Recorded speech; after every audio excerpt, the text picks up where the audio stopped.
There was no explosion, no mushroom cloud, no asteroid in the sky, just a lab, a quiet announcement, and a sentence that made the world pause. We edited the human genome. And in that moment, something changed. Not because it failed, but because it worked.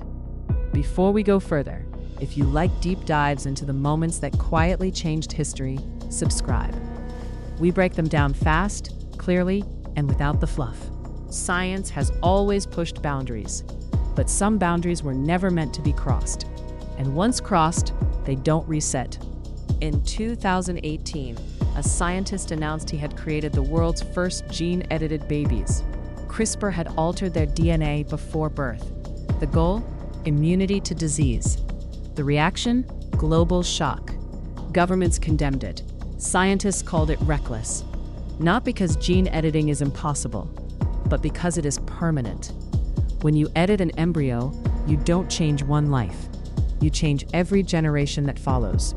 And there was no global agreement, no pause, no line drawn in advance. The technology had outrun the rules. But changing DNA wasn't the only threshold. Some scientists went further.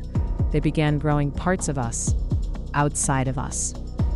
Researchers can now grow miniature human brain tissue in petri dishes. They call them organoids. Clusters of neurons, capable of electrical activity, capable of forming primitive neural networks. At what point does a cluster of cells become something more? Could it feel? Could it suffer? No one has a clear answer, but experiments continue, and ethics boards are racing behind the science. And then came something even more unsettling. Not human, not animal, but somewhere in between.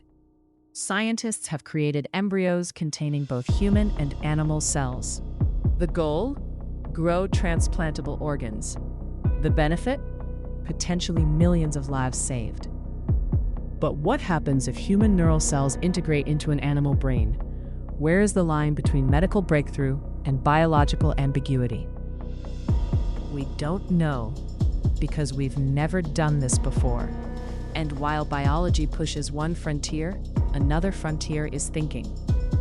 AI systems now diagnose disease, recommend prison sentences, manage military surveillance, and in some cases, decide who lives and who dies in automated warfare systems. Not because we handed over control intentionally, but because efficiency demanded it. And every year those systems become less explainable. At what point does intelligence stop being a tool and become an actor? But none of these moments had sirens. None felt like extinction. That's what makes them different. In 2010, scientists created the first synthetic bacterial genome. Life assembled from code, not evolved, designed.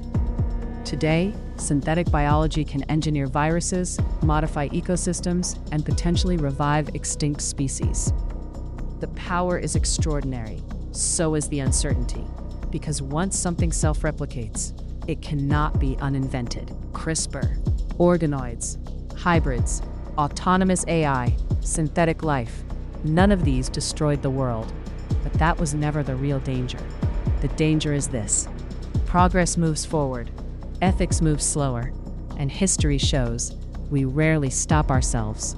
There was no single moment the world ended. But there may have been a moment we stepped somewhere irreversible. The question isn't, did we go too far?